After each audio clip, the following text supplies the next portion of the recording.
यह एक ऐसी सुई थी, इतनी ज्यादा शक्तिशाली कि पूरी दुनिया को तबाह कर सकती थी। अगले ही पल वही सुई एक चलती हुई कार के टायर में जा घुसी। उसे मजबूरन सुई बाहर निकालनी पड़ी। जैसे ही उसने सुई निकाली, कार अचानक बैठने लगी, मानो उसकी सारी हवा एक ही पल में निकल गई हो, एक फूले हुए गुब्बारे की तरह।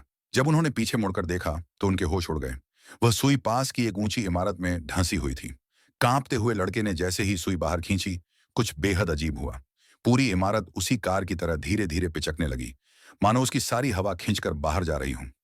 नजारा इतना अविश्वसनीय था कि कोई भी उस पर यकीन नहीं कर पा रहा था। अब उन्हें समझ आ गया था कि यह सुई कितनी खतरनाक है। दोनों दोस्त आपस में बहस करने लगे, किसी भी तरह इस सुई से छुटकारा पाना चाहते थे। ती से उसकी हथेली में चुभ गई। उसे जरा भी अंदाजा नहीं था कि यह कितनी जानलेवा है। डर के मारे उसने तुरंत सुई बाहर निकाल ली। लड़के उसे रोकने की कोशिश करते रहे, लेकिन तब तक बहुत देर हो चुकी थी। सुई निकलते ही बूढ़ा आदमी अचानक पिचक गया, जैसे उसकी सारी हवा निकल गई हो। जैसे ही उन्होंने सुई उठाई, एक तेज रफ्तार बस सामने से आ टकराई। उसी पल सुई बस में धंस गई और सेकंडों में पूरी बस पिचक गई। अब उन्होंने सुई को बहुत दूर भेजने का फैसला किया। उन्होंने उसे एक गुब्बारे से बांधा और आसमान में छोड़ दिया। उन्हें लगा अब सब सुरक्षित है, लेकिन तभी गुब्बारा फट गया और सुई सीधी जमीन की ओर गिर पड़ी।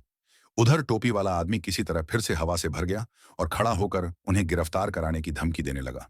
डर के मारे दोनों ने जल्दी से सुई जमीन से निकाली और भागने लगे। और उसी पल एक भयानक आवाज गूंज उठी। पूरी दुनिया पिचकने लगी, मानो अस्तित्व की सारी हवा बाहर निकल रही हो। दोनों दोस्तों ने एक दूसरे को कसकर पकड़ लिया और अगले ही पल वे भी पूरी दुनिया के साथ एक पिचके हुए गुब्बारे में बदल गए। सब कुछ खत्म। कुछ